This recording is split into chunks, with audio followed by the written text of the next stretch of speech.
Maddie isn't here, so you No, need that's someone. not. Maybe partially the reason.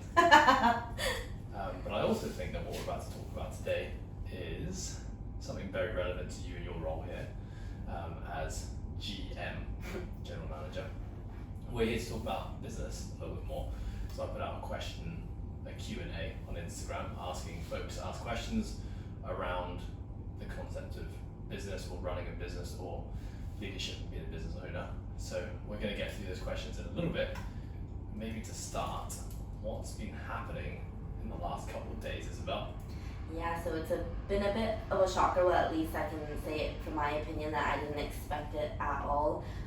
We're undergoing another gym closure here in Hong Kong due to a potential outbreak of the new Omicron variant of the COVID virus. And it just happened 2 days ago, and it was, like I said, it was unexpected for me because I knew that there was going to be a press conference, and then a lot of people were speculating. They were just saying, oh, it's going to be schools or it's going to be restaurants, and I was like, it's not going to be us. Like we usually have like rumors circulating, or there's a huge surge in numbers, and then we're all like, oh no, we're going to get closed. But then none of that happened, and then so I was like, okay, I'm just going to listen to the press conference, and I'm going to take this nice leisurely stroll home. And then halfway through when I'm listening to it, all of a sudden it's like gym closures for the next 14 days, and I was like, oh, gotta turn back now. So yeah, we're undergoing currently a 14-day gym closure here in Hong Kong. This is our fourth closure, I believe. Yes, we had 3 big long ones, one in summer, one in Christmas, one before that, and this is the 4th, yep. Yeah, so they've told us 2 weeks, but if we base it off past experiences, it will probably move on, I think, to at least 4 weeks. We're a challenging year coming up, start of February, which is typically a time where big gatherings of people get together, and I'm sure they're not going to lift the ban before that. The goal is to stamp this all out. So here we are again. I think we've navigated it really well, yourself and myself as a team, as well as the rest of the team here.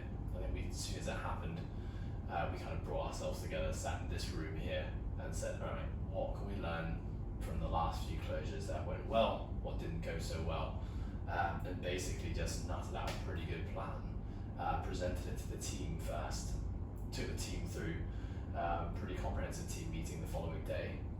They communicated everything to our membership, and I think everything so far has been pretty well received, and I think more than ever I feel confident about the plan that we have going into this next 2 weeks, and potentially if it's longer. I feel really confident about it. Yeah, I think every time you deal with challenges, and unfortunately sometimes they're the same challenges, you deal with it with a little more knowledge and a little bit more grace, and I think that we did that. Our first one, we definitely took much longer putting our heads together in this room before we came up with a plan, because we just had no idea what to expect. But this time we knew what to expect. Like you said, we learned from past experiences what you should do through every challenge, and I think we all dealt with it with a little less anxiety, a little less worry, and a little more confidence in ourselves and in our team that we're going to do the best that we can and hopefully come out at the best that we can. Okay, so I think the general noise being made in Hong Kong right now is quite negative. Yeah. Lots of people have their opinion about the government's decision to close us down again. I think most people feel it's unjust, it's not dignified, and there's probably a feeling of like anger and frustration amongst a lot of people. How have you been kind of like pulled into any conversations where that is the main topic of conversation, and how have you been responding to it? I think that I personally have not put my opinion out there, like you have, in a way that is positive, that then encourages people to question your opinions. But I definitely have looked at your comments, and I hear the chatter in the gym as well, and I fully understand pardon me, where people are coming from, in the terms that they're very narrow-mindedly thinking about themselves and what they're going to go through, which is just the nature of us as humans, right? Our first initial reaction is always one that we don't necessarily take the time to think about.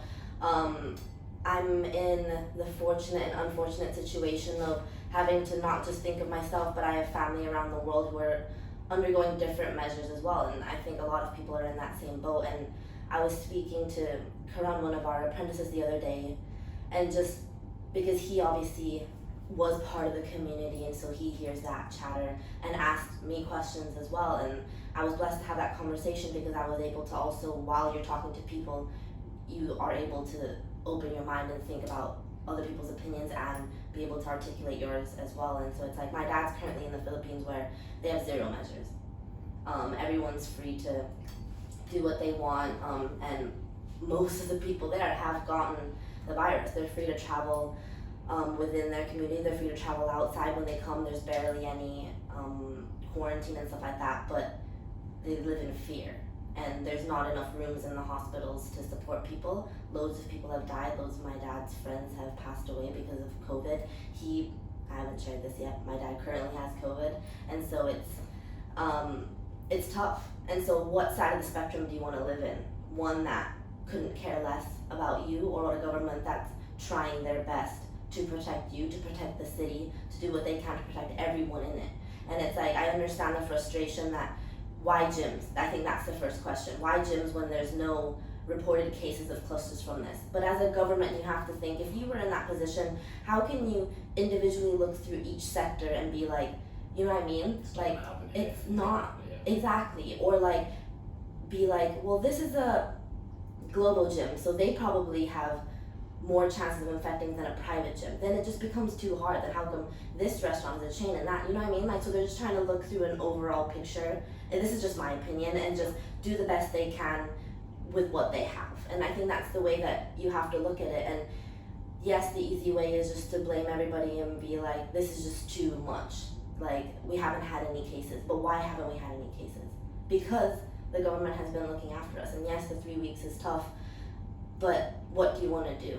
Like, do you want to go somewhere else where there's none at all and you're going to get it, your family can get it, right? And so that's just my opinion on it. Like, you should respect everybody's decision, and if this is the boat that we're riding in, what is the point of putting out this negative energy to yourself and to other people who are just trying to do their best? Why not try to make light of the situation and try to find the things that you can do in this current time, which are a lot. There are so many things that we can do. And so, and especially for people like us who are in this situation of, yes, it's affecting our business. So we, out of all people, probably have the most reasons to feel down and upset about it. Like, our financials, our people, like, we have to look after. But instead of that, we're not only trying to make light of it for ourselves, but now we're also trying to make light of it for our community. And so it's difficult. If we could all just, it'd be better if we could all just, I know it's hard, it's easier said than done, but if we could all just have each other's back and try to come together to make the best of the situation.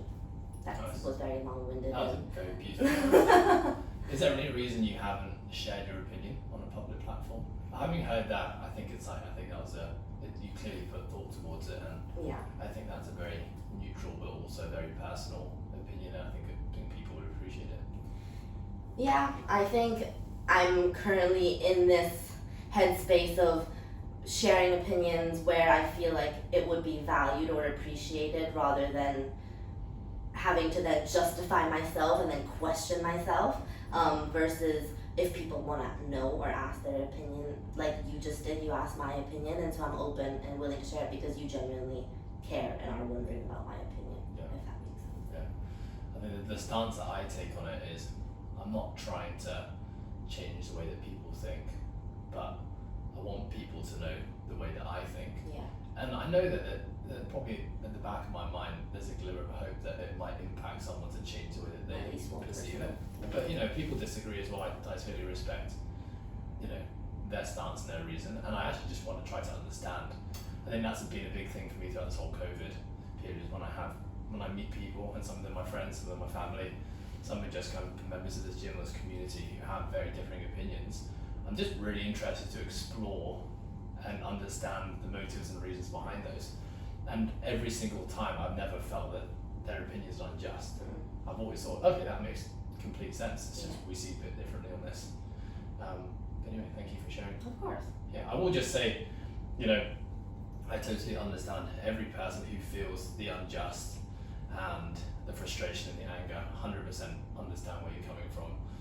Speaking from a gym owner's point of view, we are very lucky.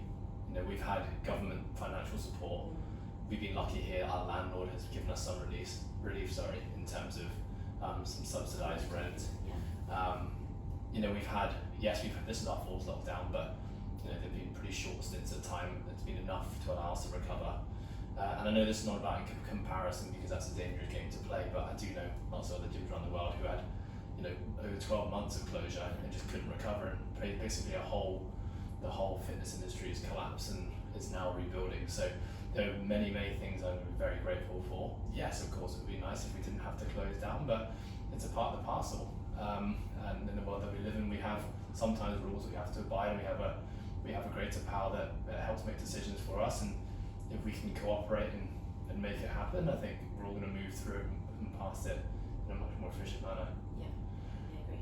Okay, cool. Well, anyway, folks, this is day 2. So this is our first day of business closure. Official closure, yeah. So we just handed out all our equipment to our community. Pretty much have nothing left in the gym now, but that's cool. I'm glad that people have stuff to train with. We have plenty of work that we're going to be getting stuck into as a team. We've got our online courses that we're going to be creating. We're prepping for the CrossFit Open in terms of hopefully running a cool event for our community and around the world in the process of programming and here at Coastal. I know we're going to be open. Fingers crossed that we're going to be open by then. What else have we got going on? I think we have a lot of new team members as well, so this is a great time for us to integrate them further, to grow with them. So we have our apprentices, and I think this quiet time will be a great opportunity for them to really get stuck into it, to continue to learn and to go beyond further, because usually all the coaches are busy, right? And now that there's a little bit more time for them to learn and grow, I think it's a great opportunity. Yeah, we've got certainly gonna maybe have more time to be able to do that kind of stuff. We're also gonna be doing a lot of coaching. We're gonna be working with folks outside. We're gonna be giving Coastal Fitness a bit of a revamp. Yes. We've identified a few areas that we need to step our game up in terms of the presentation, the quality of the actual facility itself. So we've been kind of slowly chipping away at making some notes on what needs to change, and actually there's no better time than now to actually make those changes. So we're going to be as proactive as possible, do as much as we can, and hopefully, like every other lockdown, come out of this lockdown in a stronger position than we went into it. Yeah, I think it's just important that when we first came into the room, we identified the things that we needed to prioritize, which is not only our people, but just the people in general, as well as the community, as well as our staff. And so every decision that we make and everything that we do moving forward, like renting out the equipment, like encouraging about the water cooler, we're going to put out every day a gymless version of the LPC program for that day. Like, that's all to make sure that our people are being looked after, which is our highest calling and value in this organization. Yeah, we're also conscious that we're just about to start our lead into the CrossFit Open. So we're about to start a 6-week intensification phase. So we are going to put a variation of our open prep cycle on our water cooler for all of our subscribers and our members who have had their gym taken away. So we will have the Gymless program, which continues to be a free program for the world, and we've got our coach Babs behind that doing an awesome job. But we are going to write an open-esque preparation program, regardless of what equipment you have. So if it's one barbell or one dumbbell, the process programming community has got you covered. Okay, Isabel, should we dig into these questions? Yes, I think a first one, which will be a good segue from what we just talked about, is from Cam Gordon 95. If a gym doesn't do PTing, how can a coach make a career? And the reason I think it's a good segue is because just in times like this, like in closure, when we can't do PT, what are our coaches doing? And still having a career and still being able to shine, right? So I'll leave that over to you. Yeah, I think we have to think about the word career to start, which generally for me, when I think of the word career, I think something prolonged, so it's got to be longevity with something that we can do for a really long time. When I think about career as well, I think about progression and growth. And I think in Cam's question here, he's saying if the only thing a coach is doing, which is typically how it works in CrossFit gym, is coaching group classes, how can they make a career? How can they have growth? How can they have longevity out of it?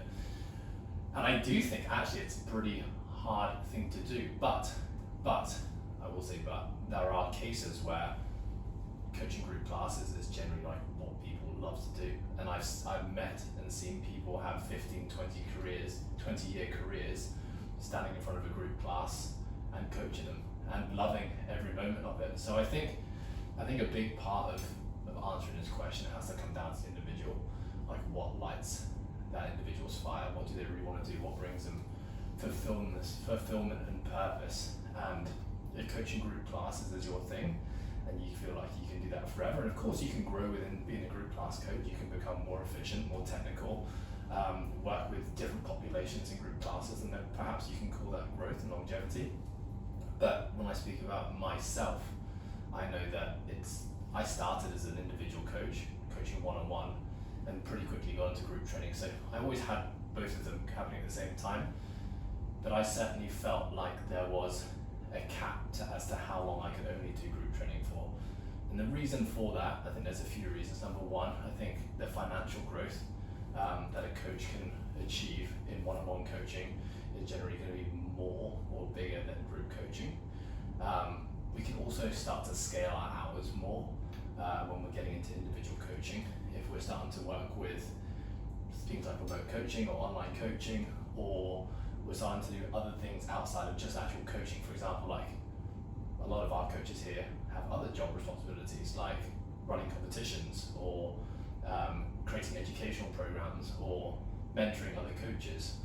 All those other aspects give you an avenue to earn revenue and finances without necessarily having to put physical energy and presence into earning your dollar, which is what you need to do when you're doing a group class.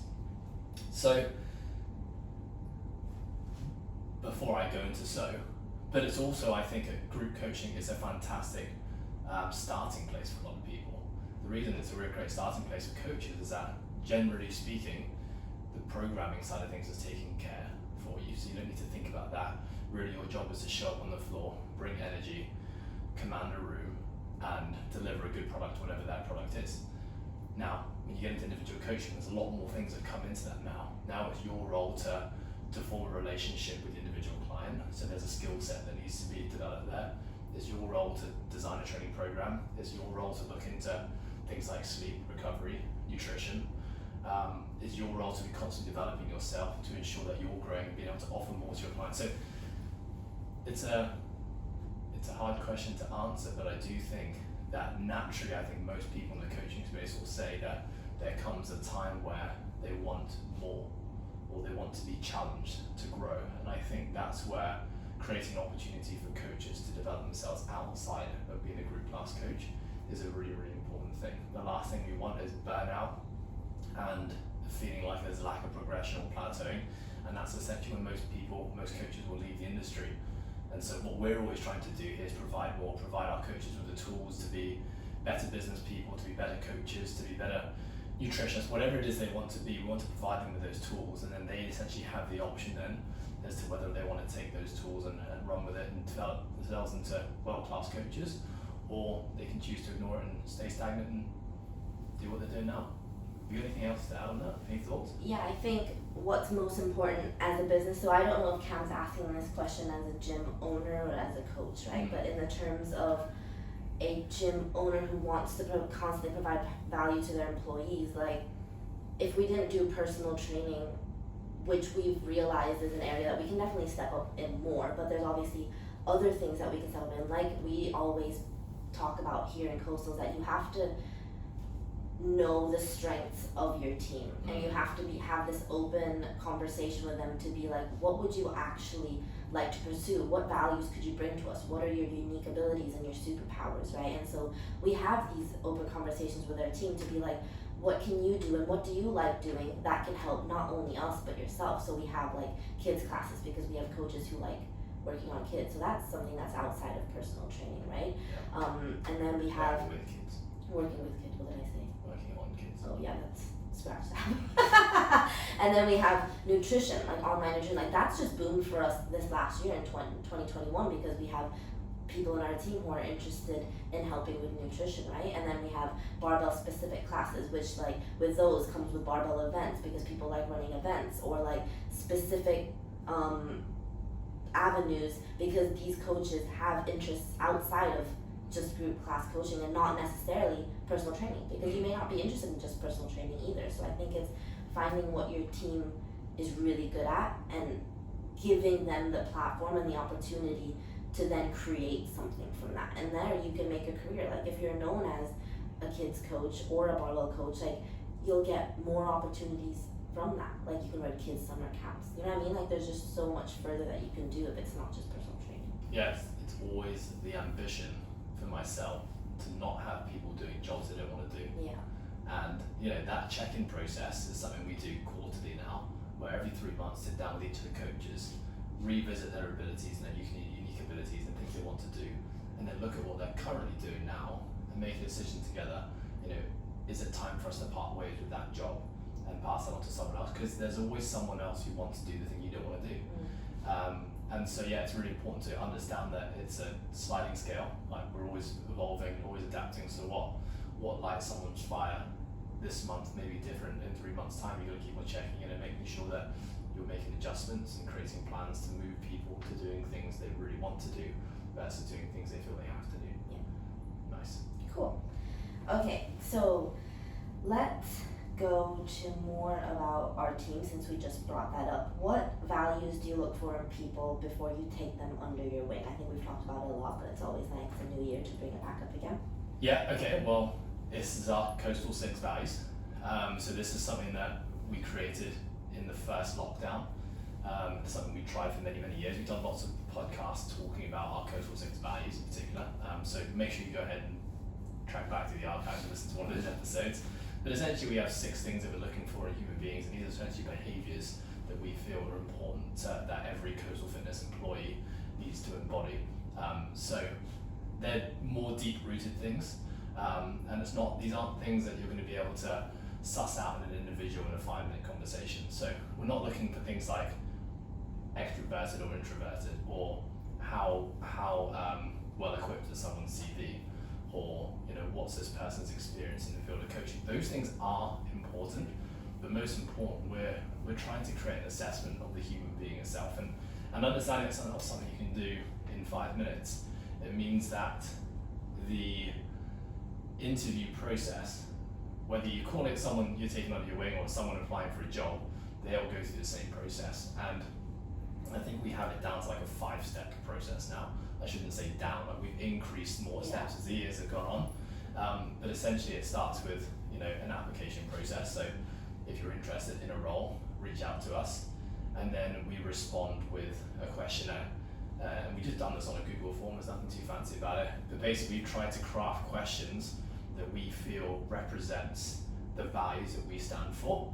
So we're basically asking open-ended questions that in the way that an individual responds to, we will be able to somehow start to pick out if this person is aligned with one of our 6 values. If we feel like that person ticks the boxes or ticks enough boxes, then we'll progress to the next stage where we're actually then having a conversation. So it's having a conversation, or it's jumping on a phone call, it's bringing them into our gym and just sitting with them for an hour. And that interview process, again, it's evolved so much over the years, but it's more just like having a chat. Just having a chat with someone and just getting a feel for what they're like. If the person passes that, then we're asking that person to come back in and talk to more people within our organisation. And so often that's like, I'll ask maybe you, Izzy, or Anne, or someone else who's been a part of the organisation for a long time, understands the values maybe a little bit deeper, and just ask them to have a conversation. So it's kind of like a double checking system. And I will say just one more thing on top of this, we've definitely leaned more towards pursuing applicants who either we already know. So for example, our apprentices, we have 2 apprentices who just started with us a few months ago. They were both members of our community for over a year. So we got to know those people really well, and essentially we've done a years-long assessment with them already. Skulk, who's one of our most recent hires, as well as Bernie as our 2 coaches, both of them were training with us as clients. They were coaches working in other organisations. So we had over a year to get to know these people already.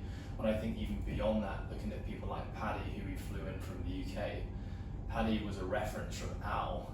Al had already met Patrick in the UAE, in the Middle East, put in a good word for him, said like, I know this guy, I think he realised our values, I think we should give him a go.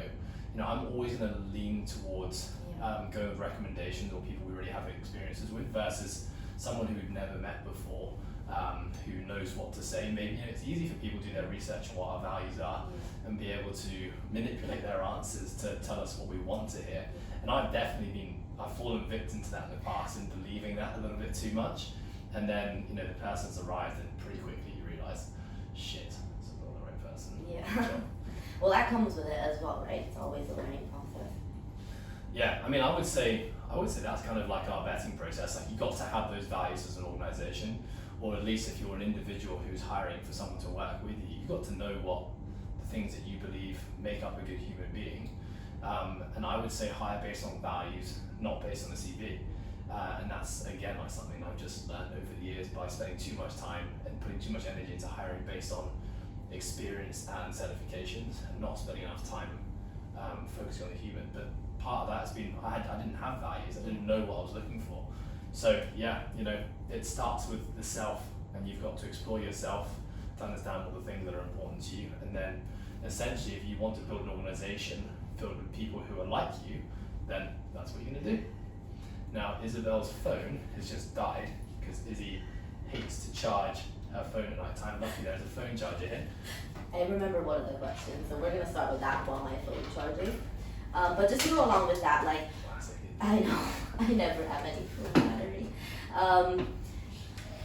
So one of the follow-up question was like, how do you then test it? So obviously we go through that interview process, and sometimes we're not always able to find people within our organization. Like, we hired Liam, and he didn't have any references. It was just a gut feeling because he fit everything that we needed. And like you said, we don't solely hire on the CV, but there are times when you're looking for a specific thing to be filled. Just like with Bernie, we were looking for someone specifically to fill a personal training gap that we were missing in our business. And luckily she filled that, but we also knew her. But with Liam, it was just our gut feeling. But when you got here, like, you have to take a chance. But in our business, we have a 3-month probational period, right? Sometimes you just have to take a leap and take that chance. And when people are here, it's not like you're putting them through a test, but just seeing, because we're with each other all day, every day, you're easily able to see who people are right away, right? And so you can just automatically know if they're gonna fit in, if they believe what you believe. And we were very lucky with Liam that he just went above and beyond everything that we could have expected from him. And so in that time, like, when you have probation periods, which I think is important, just in my point of view as a part of the management of the business, like, you just have open and honest conversations, and you as the management team, it's your duty to get to know these people and to learn about them, see what they want, see if they actually fit your organization, and then you have those honest conversations if they do or do not, right? So I think that's important. Yeah, I think, Liam, if you're listening, probably not. You were a 50-50 buddy, and you came out good. Thank you. Just 50-50 from Ed. You were an 80-20 from me, Liam. Was he an 80-20? I wasn't sure about Liam. I know, I'll remember that. Surprised. As soon as we finished the Skype call, you were like, I told Liam about the time. I really wasn't sure about you. You've done well. You've done well, buddy. Okay. Okay, well, I've got the questions up here. I'll just take I one. know which next question I want is Mehmet. Okay, so the question was, what's been the most unexpected aspects of your endeavour, both positive and negative? If I'm the questioner now. No, you answer your I own have to answer question. my own question. Yeah. Okay, I think personally for me, so what's been the most unexpected aspects of your endeavour, both positive and negative? I want to start with the positives. Just how much of an impact running this business was going to have on my personal growth as a human being. I think a lot of my growth, emotionally and spiritually, came because of something to do with this business. The very first catalyst that was the thing that spurred me to start diving into self-help books and trying to understand myself a little bit more was the moment I realised that I was no longer being a good leader, and the team had grown to a point where I was no longer able to manage them effectively. I had a whole host of different personalities and different people in the room that didn't know how to adjust. So I think that the biggest positive for me has been how much this has forced me to change as a person, and it continues to. I would say so much of my personal growth that still happens today, I can link back to something that happened within these 4 walls of Coastal Fitness, or the team that I'm around, or the online businesses that we're running. Yeah, I'll start with that one. Maybe pass the baton on to you. Yeah. I have a similar thing, but I guess I'm gonna also look at it in a more business sense, because I've just had this conversation. Like, when I came into the job, it was 2 years ago, just head of marketing, which is what I specialized in, and so that was what I thought this was going to be for me, and just using my talents to further benefit the business. But coming out of it now, 2 years later, I think one of the most unexpected things for me is just how much I've learned, not just about myself, which is a big thing, but about all the skills that I have obtained along the way. Like, I've learned so much about business. I've learned so much about people, how to communicate people, how to handle people, and all the things about a business, like HR. And I've had to grow so much in that aspect as well. Like, I used to be the type of person, if I didn't know the answer, I'd be like, someone tell me the answer. But now I'm in this position where I have to learn, where I have to but I get the opportunity to do research, to ask questions, and to figure out the best way and even the legal way to handle things. And I think that's one of the most unexpected things for me, is how much I've had to learn. Like, and it's been great. Like, what do you think's been your biggest area of business growth? Business growth. In terms of acquisition of like new knowledge. Yeah, I think HR has been one of the biggest ones for sure, like how to handle payroll, how to handle termination, how to handle acquisition as well. There's still things legally that we will, like in this time, the first thing I said to you when we stepped into this room was, this is the first COVID closure I've had to handle on my own, because thankfully we had Nick before, so it was like, if we need to get government subsidies, we need to get rent release, like I haven't done these things, so these are things that I need time to research and to learn, to probably ask your parents for help, and so, but I'm excited, because it's like, those are things I wouldn't have had the opportunity to do if I worked in a larger scale business. Whereas in this small business, everyone here has to know how to do a lot of things. And I think that's been one of the most unexpected things for me, which has been a blessing for sure. Nice. Would you say, can you think of anything negative? I wouldn't say negative, because I don't like to look at things that way, but I would say challenging. Is just like there's a positive and negative for everything in a small scale business.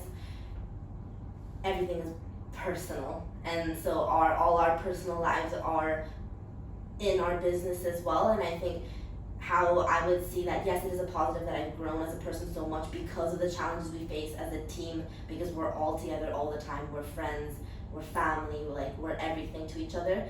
But one of the most unexpected things is how much of my personal life is also my work life, and that when I go home, I take my work and my feeling and everything that I felt with me, because that's just the nature of who we are. Like, we take all of our troubles, like if I have troubles with you and I take it home, that matters to me because I care for you, and that's just the same with anybody in our team. And I think that's been the most unexpected for me, is because yes, I've worked in small teams before, but never to the extent that it affected me so personally. Like the failures, the conversations, the troubles, but even like all the good stuff, it's my whole life, and I think it's challenging for sure. Yeah. I'd say challenging is a good word. Yeah. It never stops. Yeah.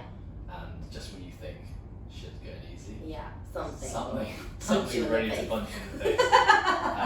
But I think that's also, one of the beauties of it as well. Like it just forces you to have to continuously adapt and grow. Yeah. And persevere through challenges. Yeah. And I think that's one of the things I love. I do have some times where I have days where I come home and I'm like, when will this ever end? Exactly. Like, you sometimes think about, I've definitely sometimes thought about, what if I just had like a 9 to 6 job where you show up, you do your thing, and you just go home and you don't take work with you, you don't have to look at your phone, you don't care if you're friends with the people around you or not. It's just it's separation.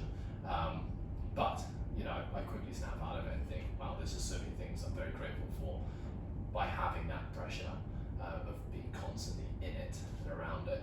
And of course, it also forces you to have to try to create separation somehow as well. I think we've all learned that being too in something is not good, even if it seems amazing at the time. So I think that's something we're all on a journey on right now, is trying to learn how to balance the beauty of trying to build a world-class team, which means having friendships with everyone in your workplace, and it being maybe crossing boundaries into your personal life, and then learning how to create the separation to still have independence and privacy and all that kind of stuff.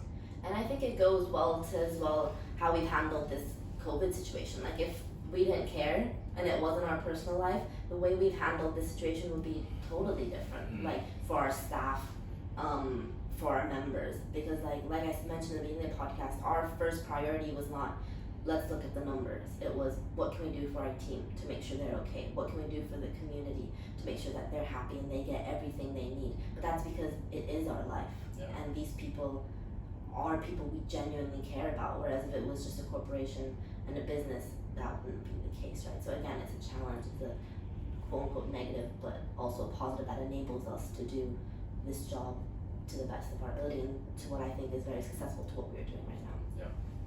All right, am I going to continue this question? Yes, please. Okay, I did just see your phone. Okay, where are we going next? Do you want to talk about social media? Sure, that's something we've worked on. Yeah, so the question was, how did you become visible on social media, and does an increase in followers equal more income? That's a good question. How did I become more visible on social media? Shall I answer on behalf of myself, or you talk about on Coastal? You can talk about yourself, and we can talk about the process programming and social and Coastal. Yeah.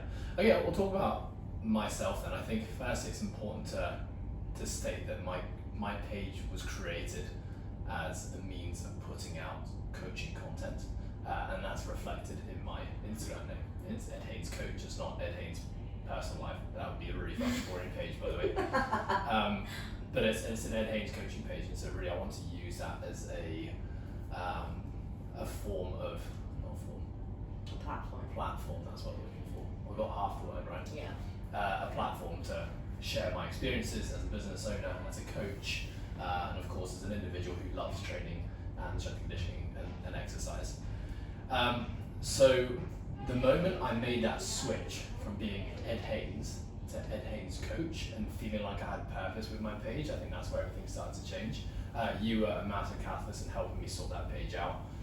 It was a bit of a shit show to start, and I kind of said to you, like, I feel like I have a lot to share, and there's a lot I want to help people with, but I don't know how to do it via Instagram. I'm not very technologically savvy, although actually after this year's Christmas presents, I'm pretty fucking technically savvy now. But you were massive help making me understand, helping me to understand how social media worked. And I took the pressure off myself to be like, you have to provide value. Then I just think about it more as like, if you have something to say, or you have something cool that you think might help other people, just do it. Like, I know that the pictures I post aren't probably of the highest quality. I know the videos that I share aren't, expertly done videos, although it's starting to increase a little bit, but it's just, I want it to be very raw, very organic, and just like a snippet of things I think about and share. And so I think the next question is, to finish that part, I think when you have clarity on what your page wants to be, and the content that you post reflects what you say your page is, you're going to slowly have, I think, an increase in followers of people who want to acquire that information and knowledge. So I think previously, like, when I used to just post half-naked photos of myself training, going on holiday, Put 1 million hashtags. And put 1 million hashtags on a photo, the amount of followers I had then were very different to the followers I have now. So if people come to me for that, they're probably going to unfollow me quite quickly because I don't have all that much there anymore. Just a little bit still.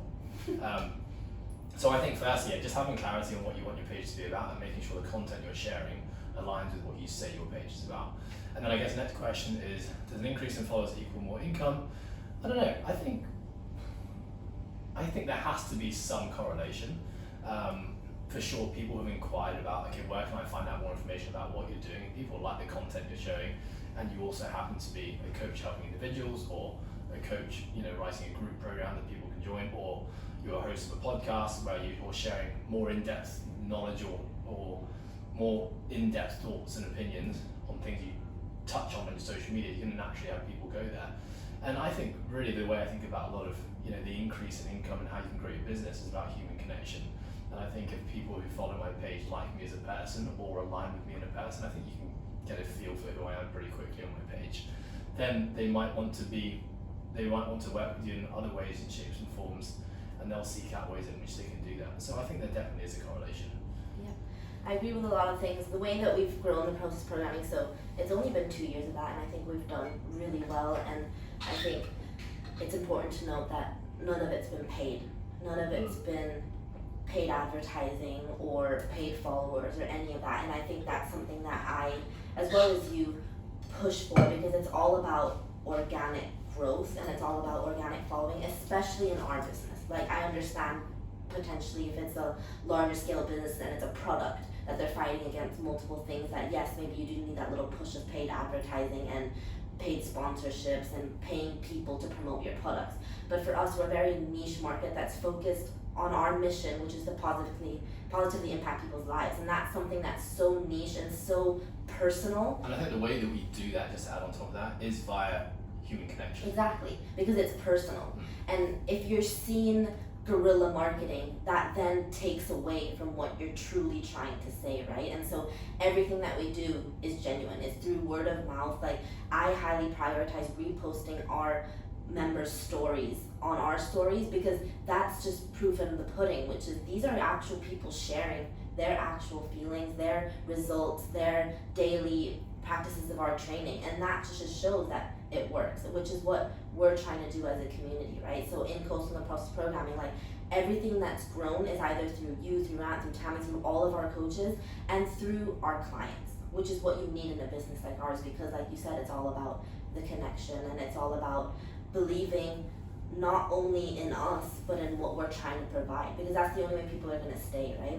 And so though our following has grown, like, we have 5,000 followers on the Process Programming Instagram page, but we don't have 5,000 followers on our program. But if it's just 2 that turn over, that's 2 more people that we're changing the lives of. And that's important because they've heard from a friend of a friend. Like, how many times do we have people inquiring about our program, inquiring about personal coaching, or even our affiliate program, because they said, hey, I heard from so-and-so. And that's the best form of marketing that you can have, because that's genuine. And that's feedback that we couldn't have paid for, and then those people will stay with you for such a long time. So I think what I'm trying to say is every piece of content that you put out there in our form of business, I'm not going to speak for other forms of business, should be truly authentic to what you're trying to promote and the people behind it and the people that you are. So everything that we put up is exactly what we stand for, which is educational content. It's personalized programming, it's constant feedback. So everything that goes up will echo these things, because that's what you're gonna get. And we don't want you to sign up to a program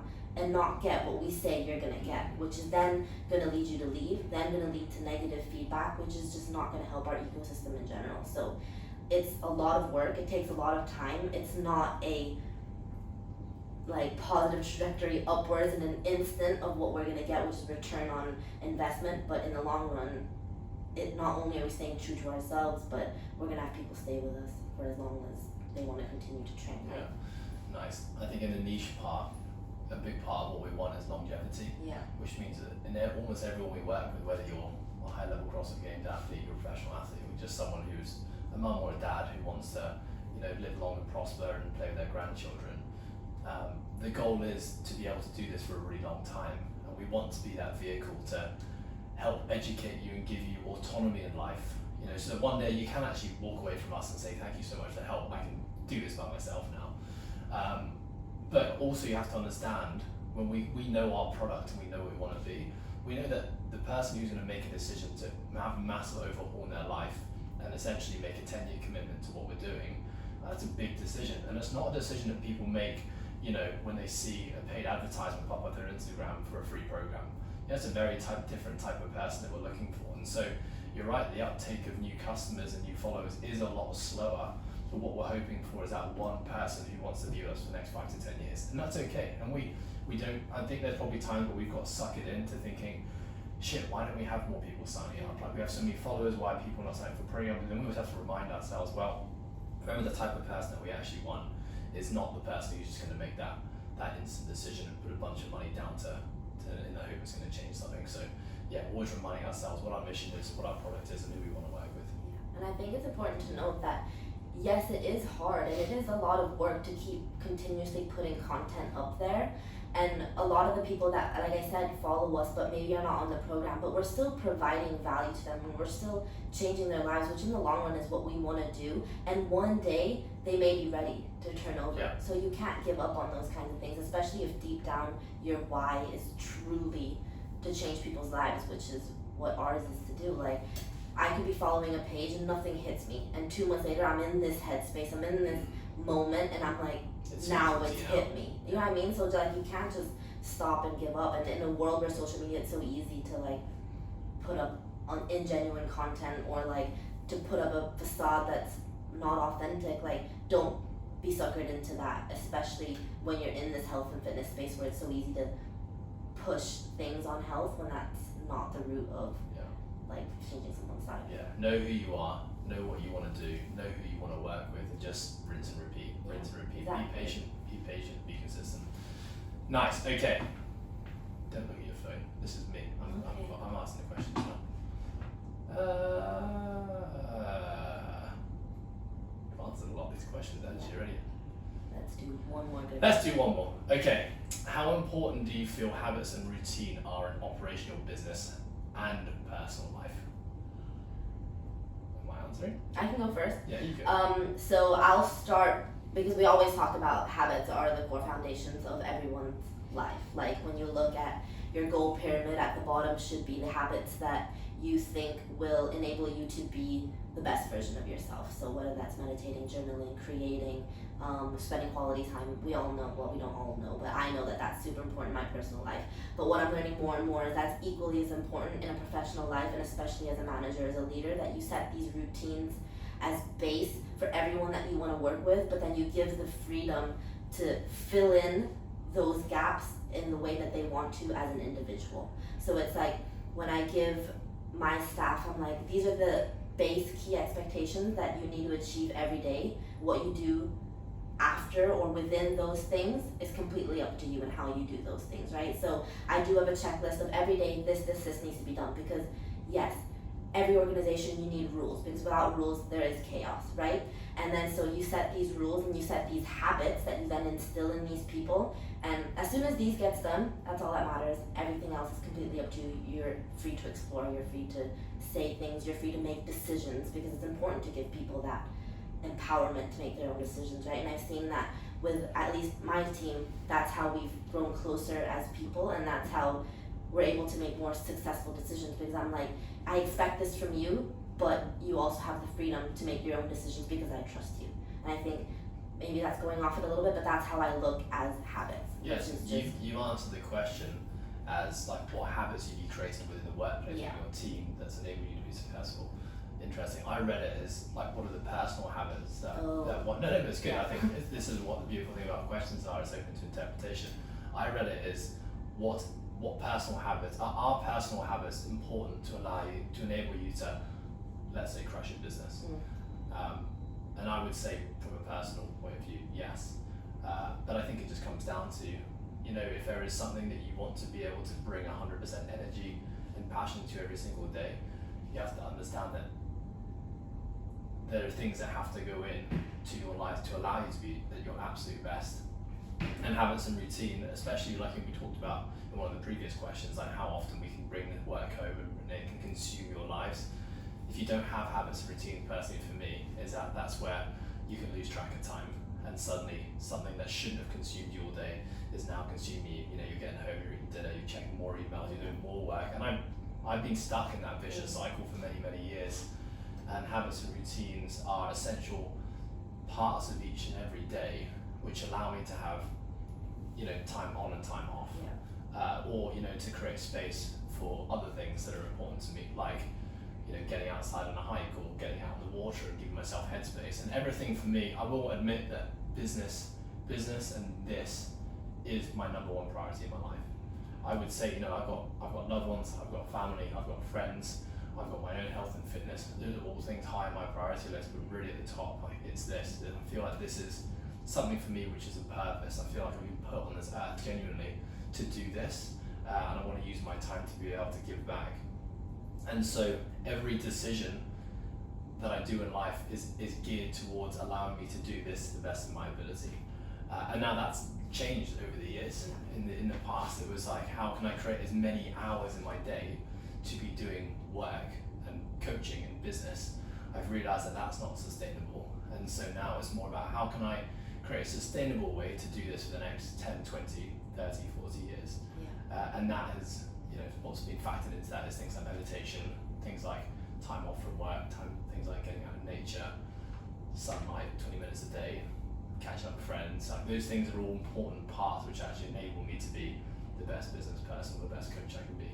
I think something we worked on a lot with you, and we've had honest conversations with each other, is like you said, setting a routine that enables you to be successful in your job, but also, like I said, allowing flexibility within those non-negotiables. So before, you would just like program whatever day you had available space, or like you would work around your PTs, right? But then now you shifted that, which is your PTs work around your other non-negotiables. So for like me, the first thing, like we wake up at the same time every day, right? But the first thing I come to when I come to the office is the same every day, is I'll check all my emails. So that's like a habit that is non-negotiable. And then just like we have training, which is non-negotiable. And then at 6 p.m. I look at social media for all of platforms. That's non-negotiable. But then every day within those non-negotiables, you have the flexibility, because you aren't always going to know what's going to happen. Or it's like at 4 o'clock I'll check bank records, because that's when I know CK's updated the bank account. You know what I mean? So you need to set those certain things every day that are priorities,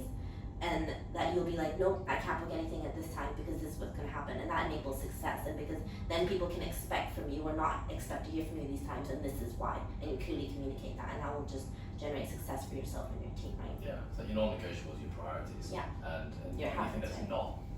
not a priority, then you've got to give yourself flexibility around these things. Nice. Should we wrap it up? Yeah, thanks. Cool. Well, team, thank you very much for your questions. Some great questions. We haven't done a business podcast in a really long time. So if you did enjoy this business podcast, please let us know if you'd like to see more of them. Then we'd love to do more of them. Until then, if you're in Hong Kong, stay positive. Do what you can, control the controllables. Around the world, thank you very much for tuning in. Have a great day. Is that okay? Fucking awesome. Fucking awesome. Yeah, you're really, really good. Really? Yeah, did you enjoy it? I enjoyed it a lot. Yeah. The things that I'm confident talking about, Yeah. I enjoy talking about and sharing, so it was fun. Nice. Well done, Izzy. Thanks for joining me. I'm going to quickly do the intro now. Okay, I gotta meet Ross. Do you want to just quickly, could you just hit stop on that camera, Yeah, please? I'm sore Okay. yesterday. Josh, I'm sorry about that. Yeah. I'm so sorry.